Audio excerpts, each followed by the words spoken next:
Revista Espírita, Jornal de Estudos Psicológicos, ano 1, março de 1858, número 3, parte C. Utilidade de certas evocações particulares. As comunicações que se obtêm de espíritos muito elevados ou dos que animaram grandes personagens da antiguidade são preciosas pelo alto ensino que contêm. Esses espíritos adquiriram um grau de perfeição que lhes permite abarcar uma esfera de ideias mais extensa, penetrar mistérios que ultrapassam o alcance vulgar da humanidade e, por conseguinte, melhor que outros, nos iniciar em certas coisas. Não se segue daí que as comunicações de espíritos de ordem menos elevadas sejam sem utilidade. Longe disto, o observador colhe nelas diversos ensinos. Para conhecer os costumes de um povo, é preciso estudá-lo em todos os graus da escala. Quem só o tivesse visto por uma face, conhecê-lo-ia mal. A história de um povo não é a história dos reis e das sumidades sociais. Para julgar, é preciso vê-lo em sua vida íntima, nos seus hábitos particulares. Ora, os espíritos superiores são as sumidades do mundo espírita.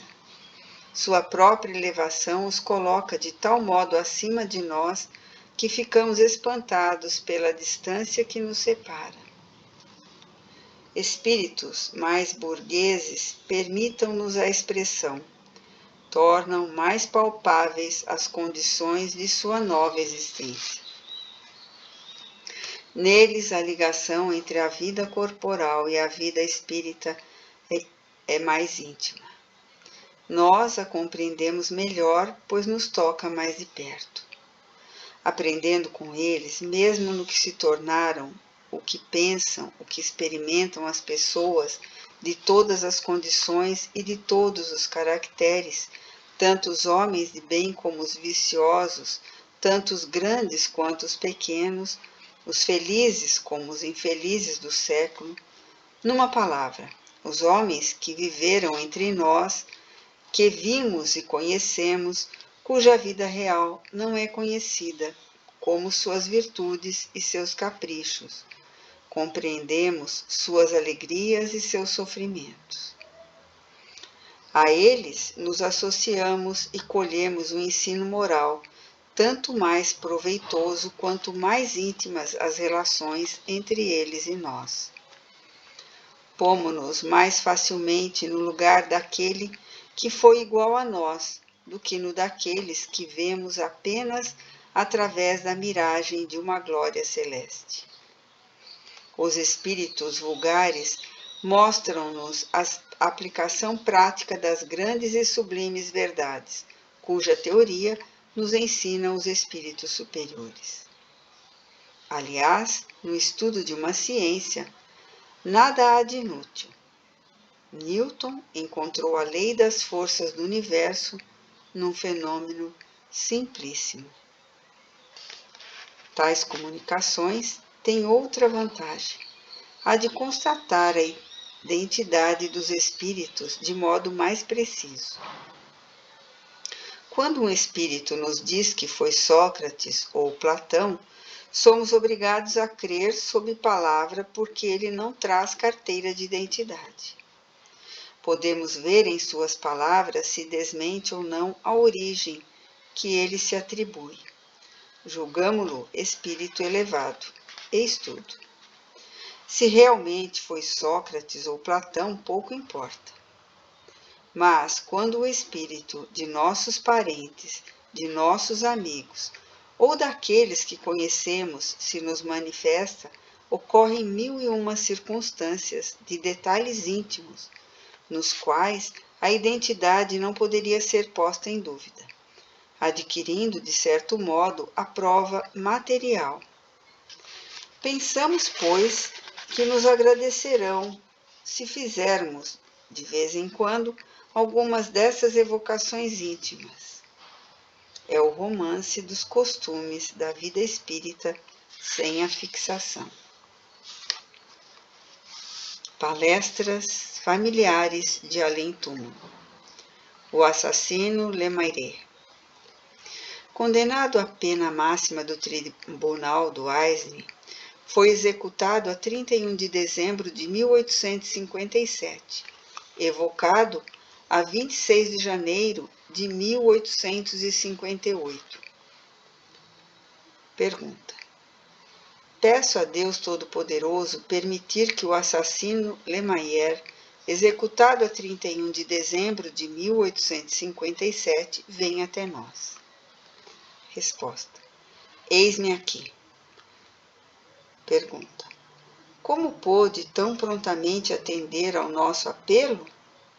Resposta: Raquel o disse. Pergunta 3. Que sentimento experimenta em nossa presença? Resposta: de vergonha. Pergunta 4. Como é que uma jovem, mansa como um cordeiro, pôde servir de intermediário a um ser sanguinário como tu? Resposta: Deus o permite. Pergunta: conservaste todo o conhecimento até o último instante? Resposta: sim. Pergunta 6. Imediatamente após a tua execução, tiveste consciência de tua nova existência? Resposta: eu estava mergulhado numa perturbação imensa, da qual ainda não saí. Senti uma grande dor. Parece que meu coração a sentiu. Vi qualquer coisa rolar ao pé do cadafalso. Vi o sangue correr e minha dor tornou-se mais pungente. Pergunta 7. É uma dor puramente física, semelhante à causada por uma ferida grave, como, por exemplo, a amputação de um membro?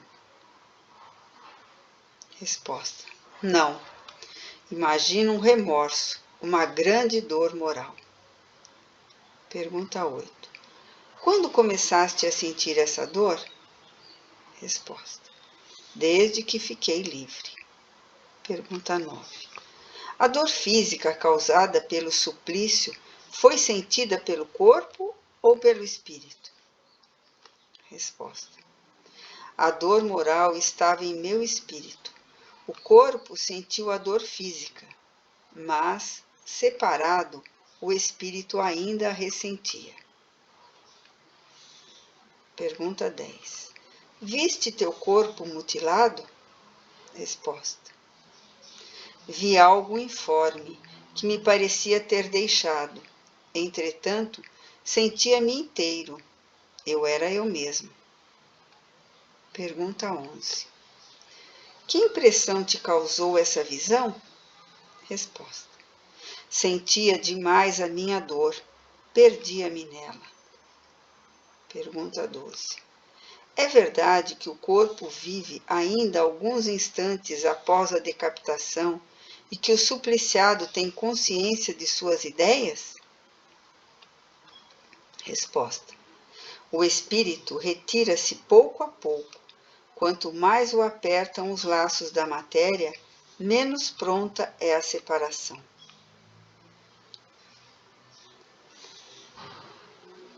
Pergunta 13. Quanto tempo dura? Resposta: mais ou menos. Pergunta 14. Disse que tem sido notado no rosto de certos supliciados uma expressão de cólera e movimentos, como se ele quisesse falar. É o efeito de uma contração nervosa ou nisto participa a vontade? Resposta: a vontade, porque o espírito ainda não se havia retirado. Pergunta 15.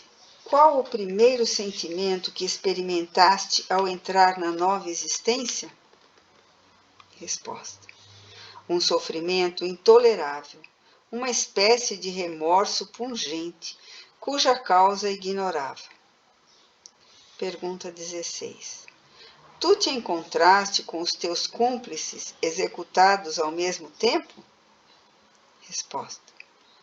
Por infelicidade nossa. Ver-nos é um suplício contínuo. Cada um reprova ao outro o seu crime. Pergunta 17. Encontras as tuas vítimas?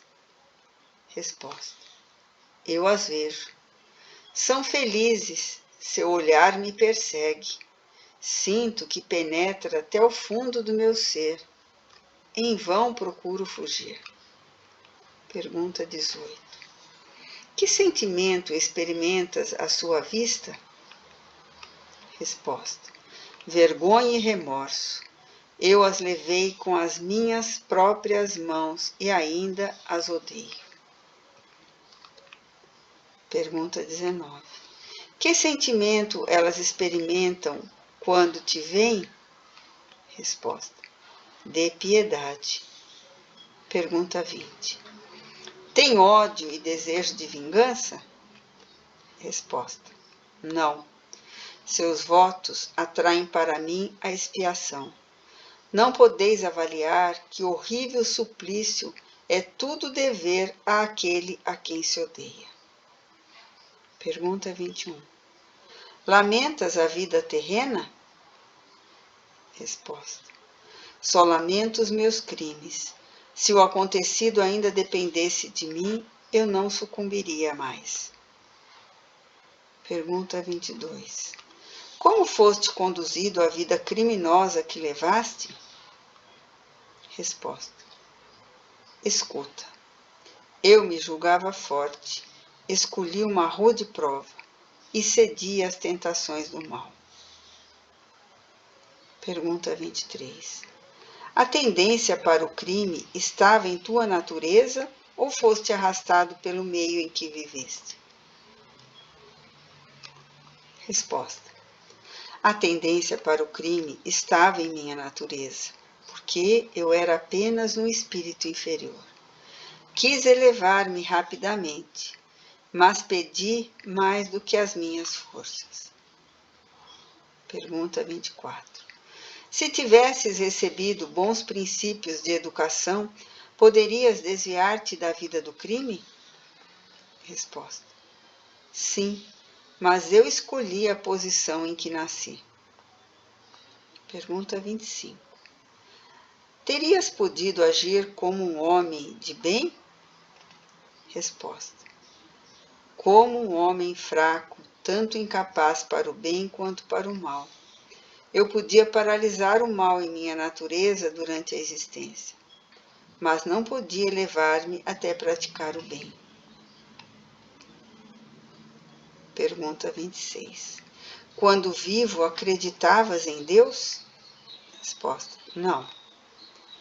Pergunta 27. Disse de que te arrependeste no momento de morrer. Verdade? Resposta. Acreditei num Deus vingador e temia a sua justiça. Pergunta 28. Agora é mais sincero o teu arrependimento? Resposta. Vejo aquilo que fiz.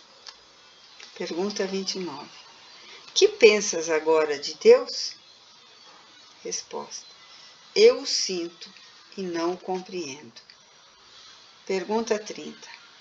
Achas justo o castigo que te foi infligido na terra?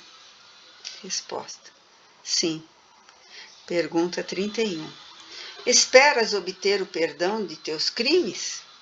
Resposta. Não sei. Pergunta 32. Como pensas resgatar os crimes? Resposta. Por novas provas, mas me parece que a eternidade está entre mim e elas. 33. Como poderás expiar numa nova existência as faltas anteriores se não te lembrares delas? Resposta. Terei a sua intuição. 34. Estas provas serão cumpridas na Terra ou em outro mundo? Resposta. Não sei. Pergunta 35. Onde te achas agora? Resposta: em meu sofrimento. Pergunta 36. Pergunto: em que lugar te achas agora? Resposta: perto de Hermencê. Pergunta 37. Estás reencarnado ou errante? Resposta: errante. Se estivesse reencarnado, teria esperança. Já disse, parece-me que a eternidade está entre mim e a expiação. Pergunta 38. Desde que estás aqui, se te pudéssemos ver, qual seria a tua forma? Resposta: sob a minha forma corporal, com a cabeça separada do tronco. Pergunta 39. Pode nos aparecer? Resposta: não, deixai-me. Pergunta 40. Podes dizer-nos como te evadiste da prisão de Montdidier? Resposta: não sei mais, meu sofrimento é tão grande que só me resta a lembrança do crime. Deixai-me. Pergunta 41. Poderíamos dar algum alívio aos teus sofrimentos? Resposta: fazei votos para que chegue a expiação.